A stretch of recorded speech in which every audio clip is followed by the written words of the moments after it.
The impossible evacuation. Where do 10 million people go? The emergency alert system on every smartphone from Denver to Salt Lake City emits a piercing, rhythmic wail that cuts through the morning air. On the screens, a simple but chilling message appears. Mandatory evacuation order issued for all residents within 1,000 miles of Yellowstone caldera. For a few seconds, there is a stunned silence as a population of millions tries to process a command that feels like a scene from a movie. But as the ground beneath Wyoming continues to shudder with increasing violence, the silence is replaced by a primal roar of engines and panic. This is the beginning of the largest and most chaotic human migration in the history of the modern world. The scale of the crisis is beyond anything written in any disaster manual.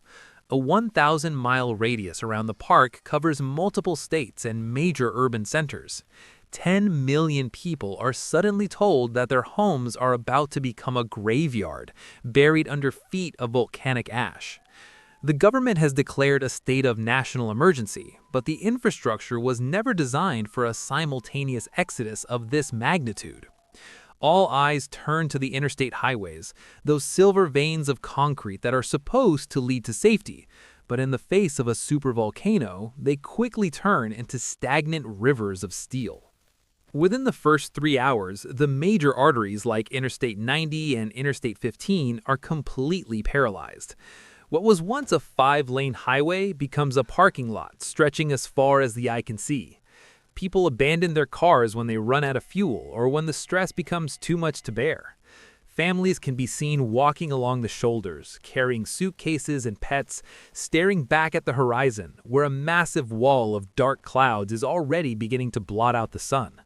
The sheer volume of vehicles has turned a 4-hour drive into a multi-day ordeal that most will not finish before the sky falls.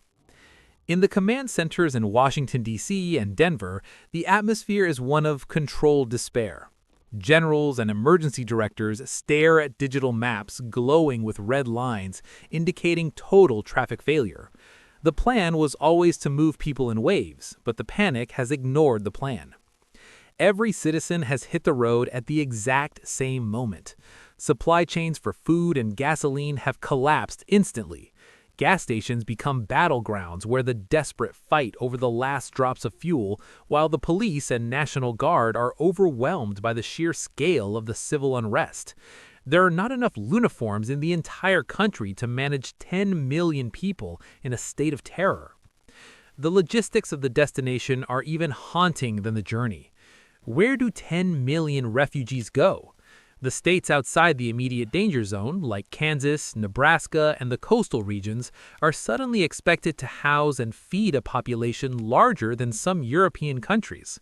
Stadiums, convention centers, and schools are designated as temporary shelters, but they are filled to capacity within hours. The economic heart of the western United States has effectively stopped beating. This is not just an evacuation, it is the permanent displacement of a society. The homes being left behind will likely never be seen again by their owners. As the 24-hour mark passes, the sky begins to change. The wind carries a fine, gritty dust that coats windshields and clogs air filters, causing thousands of cars to stall simultaneously. This adds another layer of horror to the gridlock. People are now trapped in their vehicles as the air becomes harder to breathe. The authorities attempt to organize airlifts, but the ash makes flying impossible. The jet engines would be shredded by the volcanic glass. The realization sinks in that the evacuation is no longer a race against time.